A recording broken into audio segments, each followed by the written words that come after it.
안녕하세요. 마이너 통장 연장하니 이자가 2배가 됐다. 빚 갚는 호구들, 직장인 멘붕이다. 라는 뉴스가 있어서 이 내용을 좀 얘기해 볼까 합니다. 이제 코픽스도 2% 넘어서 이자 부담이 실제로 점점 커지고 있는 건 사실입니다. 가상금리를 낮춰서 부담을 줄인다지만 금리 상승세가 가파르기 때문에 이도 크게 티가 나지 않는 것 같습니다. 코인이나 주식 때문에 비트족들이 더 비명을 지르고 있다고 합니다. 5억 변동 주담대 이자가 350만원 늘었다고 합니다. 이런 얘기들을 좀 해볼까 하는 거죠. 2021년 8월 달에 아파트 구입 자금으로 4억을 빌린 사람이 있다고 합니다. 원리금이 148만원이었는데 이게 얼마나 더 올라갈지 정작 좀 이제 많이 우려스럽다라고 하는 거죠. 원리금 148만원이 200만원 되고 250만원 되는 게 그리 먼 일이 아닐 것 같습니다. 시간이 지나면 지날수록 금리가 계속 오를 거기 때문인 거죠.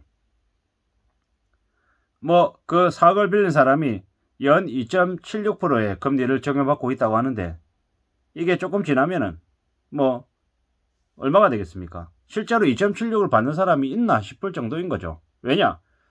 변동금리인 경우에는 2.76 받는 사람 지금 잘 없죠. 통상 3% 후반대 아니면 4%에서 4.5%까지 부담하는 사람들이 대거 늘어나고 있는 게 요즘 모습입니다. 이러면은 원리금이 148만원, 150만원 가량이 아니라 200, 250만원, 그 이상이 되는 건 당연한 모습인 거죠. 지금 현재 대출 이자를 내는 사람들이 이자가 2배 가까이 늘었다고 합니다. 딱히 2배가 되는지 1.5배가 되는지 정확하게 제가 분석해서 계획을 한 건 아니지만 1년 전하고 비교했을 때 기준금리가 그 정도 올랐다라는 걸로 추정해 보는 거다. 그렇게 봐주시면 좋을 것 같습니다. 앞으로는 또 주담대 대출금리는 계속 오릅니다.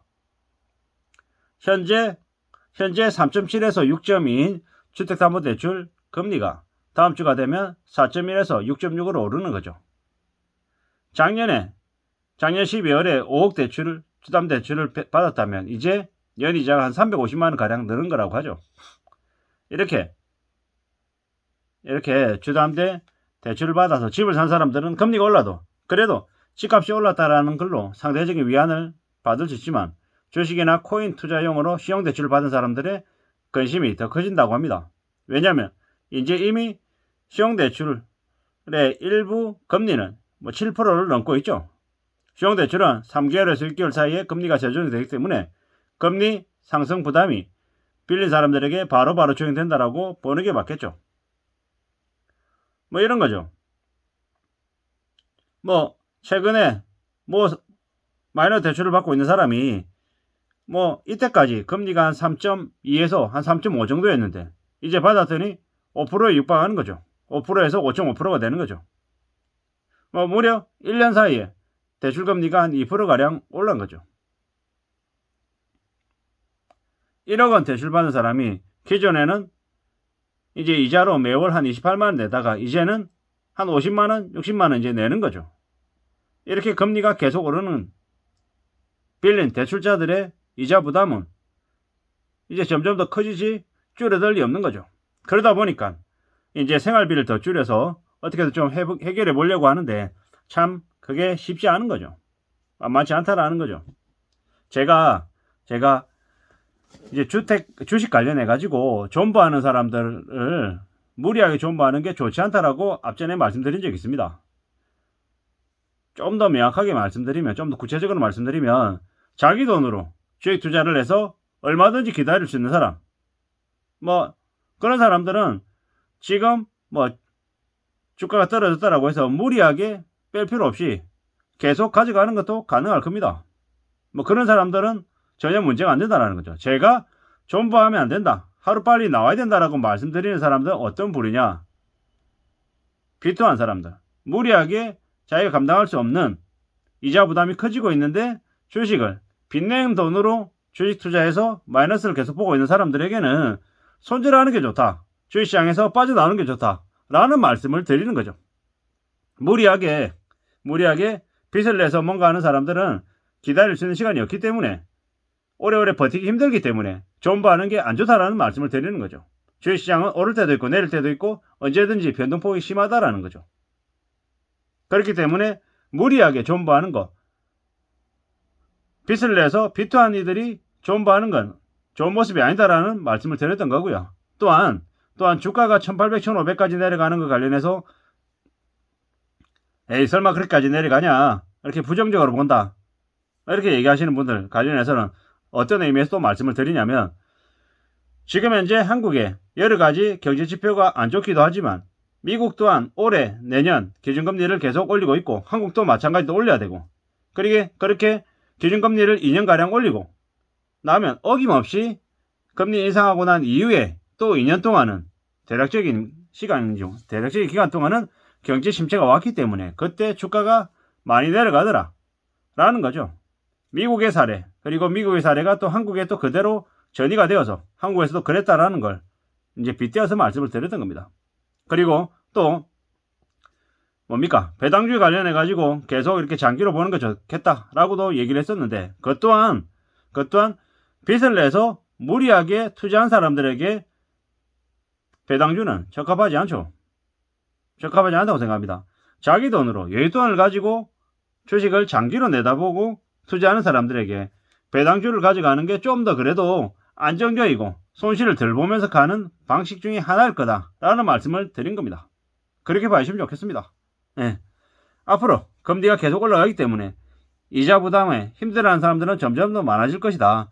그건 불가피한 일이다. 물론 지금도 월급을 아껴 쓰고 성실하게 저축하며 사는 사람들이 분명히 있다라는 거죠.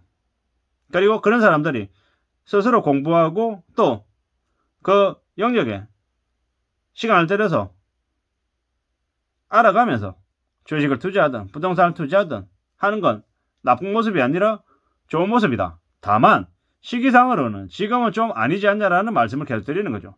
지금 주식을 한다, 부동산을 한다, 사실 좀 말리고 싶은 거죠. 시기가 지금보다는 좀 몇 년 있다가 해도 늦지 않겠다라는 거죠. 올해 내년에는 금리가 가파르게 오르는 시기이기 때문에 지금 시기에 빚을 내서 뭔가를 한다라는 건 절대 좋은 모습이 아니다 라는 말씀을 계속 드리는 거고요. 또한 어떤 식으로든 자기가 감당할 수 있는 범위 안에서 뭔가를 하는 게 제일 낫다라는 거죠. 돈이 많아서 여윳돈으로 주식을 하든 부동산 갭 투기를 하든 뭘 하든 하는 건 전혀 문제가 안 된다라는 거죠. 제가 말씀드리는 문제는 가지고 있는 돈 쓰면서 가지고 있는 돈이 5천만 원도 없는데 5억짜리 집을 사겠다고 덤벼드는 사람들, 그 관련해서 문제라는 말씀을 드리는 거고, 주식도 마찬가지예요. 연봉 2,500, 3천만 원 받는데 비트로 연봉 이상의 돈을 빌려서 공격적으로 투자하는 것 관련해서는 좋은 모습이 아니다라고 얘기하는 거죠. 지금은 서둘러서 집을 팔아야 되고 주식을 팔아야 되는 시기다라는 말씀을 드립니다. 가지고 있으면서 제가 무조건 집을 팔아야 된다라는 건 절대 아니죠. 예를 들어서 지금 현재 시세가 10억 하는 집이 있다고 치자고요. 그 집을 4, 5년 전에 2억을 주고 샀어요. 그런 사람들이 서둘러서 급하게 팔아야 될 리가 있습니까? 아니죠. 그런 사람들은 똑같이 그 집을 가지고 있다 하더라도 아주 싼 가격에 산 사람들에게는 큰 문제가 없다라는 거죠. 제가 문제라고 얘기하는 건 10억 시세의 집을 샀는데 자기 돈 2억 들이고 나머지 자기 돈 3억 들이고 빚이 7억이다.